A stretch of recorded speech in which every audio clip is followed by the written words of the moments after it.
Estimados alumnos de la Facultad de Filosofía de la sede Juan León Mallorquín, les invito a que compartan conmigo el desarrollo de la clase número 10 de Didáctica General.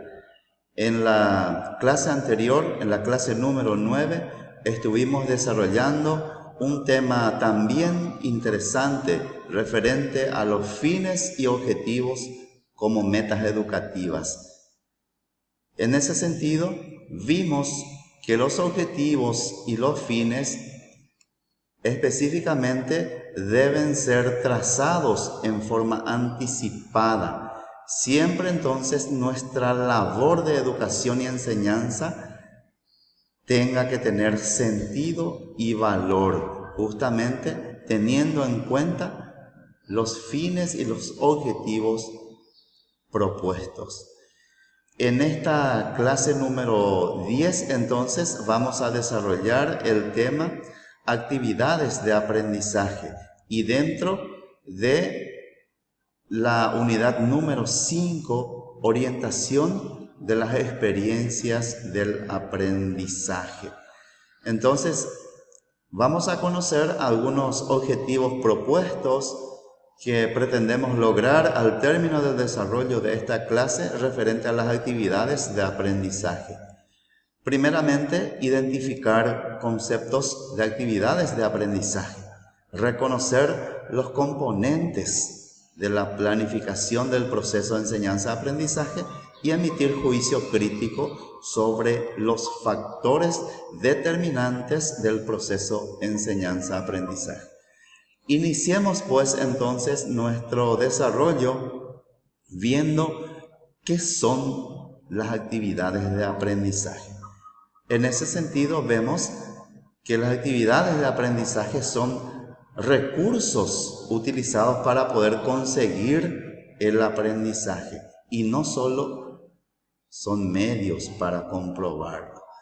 Entonces, las actividades de aprendizaje, así como su nombre nos indica, se refieren a un conjunto de acciones que debemos desarrollar, debemos llevar adelante.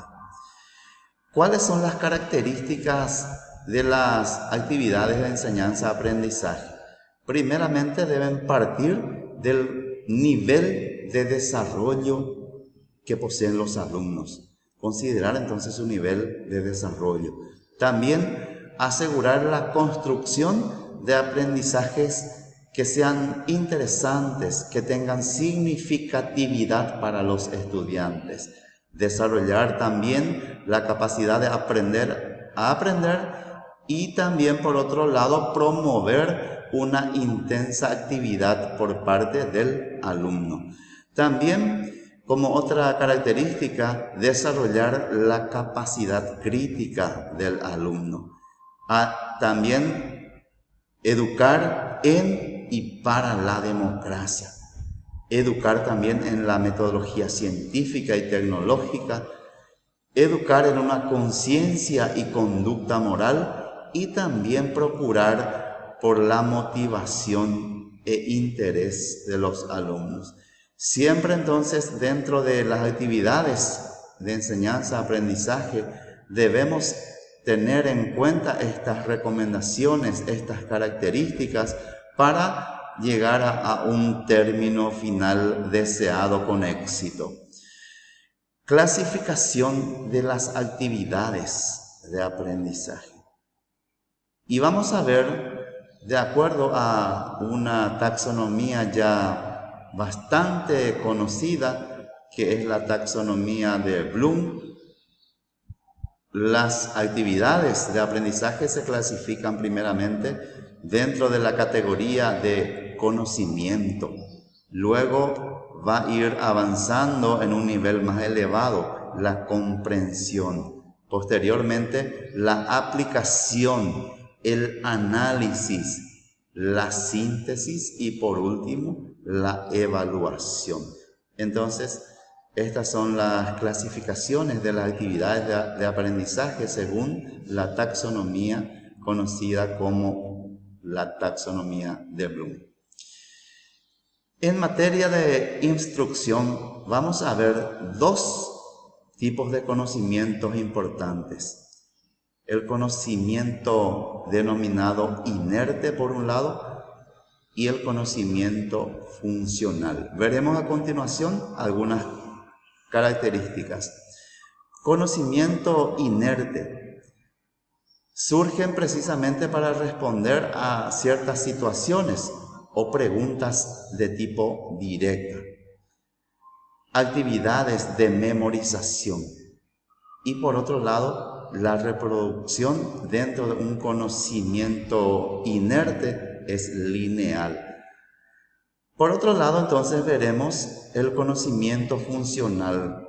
¿En qué se diferencia? Justamente porque reacciona ante preguntas indirectas, por ejemplo, para tratar de resolver algunos problemas, implica entonces actividades de aplicación, no solamente de memorización como el conocimiento inerte. Seguidamente, vamos a ver algo referente a la planificación didáctica. Sabemos que cuando hablamos de una planificación didáctica, hablamos de una preparación previa, de una programación. Se fundamenta siempre en principios teóricos prácticos, como por ejemplo la axiología. No existe, por otro lado, un único modelo de planificación didáctica. Es decir, que hay una variedad de tipos de planificación y el maestro es el que tiene que procurar de discernir, de ver cuál es la metodología más conveniente y optar por una planificación didáctica entonces más eficaz. Por otro lado, entonces vamos a ver también cuáles son esos elementos componentes de la planificación didáctica. Y vemos, por ejemplo, la existencia de los contenidos. ¿Qué son contenidos? Son saberes, son los temas que el alumno tiene que ir conociendo. Los objetivos, ¿qué son? Son propuestas, el deseo, ¿qué quiero lograr al término, por ejemplo, de un desarrollo de clase? A través de ciertas actividades que son planificadas también por parte del profesor y del alumno, utilizando siempre estrategias interesantes, motivadoras, también la aplicación de ciertas técnicas más adecuadas, utilización de medios necesarios para poder medir, por ejemplo, el aprendizaje logrado o no, siempre teniendo en cuenta también los recursos disponibles en el medio ambiente en donde se desarrolla ese proceso de clase. Esto entonces son, en síntesis, los elementos de una planificación didáctica.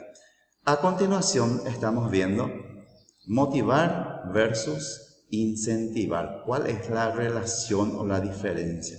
Primeramente, ¿qué es la motivación? Es lo que hace que un individuo actúe y se comporte de una determinada manera. Es decir, que la motivación es más bien interior, viene del propio sujeto. Por ejemplo, la motivación por un tema, por una asignatura o curiosidad que tenga, por ejemplo, un alumno ante una situación X. Luego, vemos a continuación la incentivación. Es la estimulación que viene del individuo, pero afuera del individuo. Es externo. Y justamente trata de despertar el deseo o el interés por algo material que recibirá el individuo.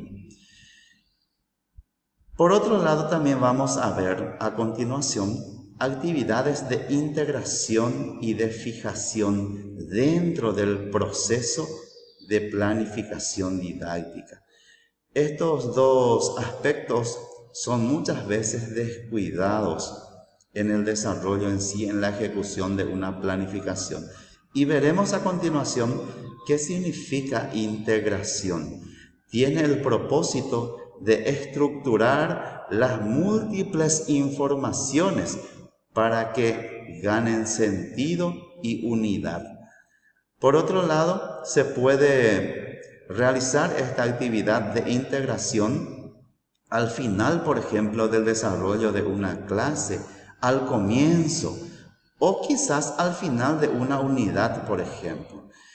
Sin embargo, las actividades de fijación de aprendizajes, su nombre nos dice todo, fijar aprendizajes. Procura fundamentalmente la retención de ciertos datos, ciertas informaciones, actitudes, hábitos y habilidades. La repetición, entonces, el ejercicio y la práctica siempre permiten la consolidación y permanencia de los conocimientos.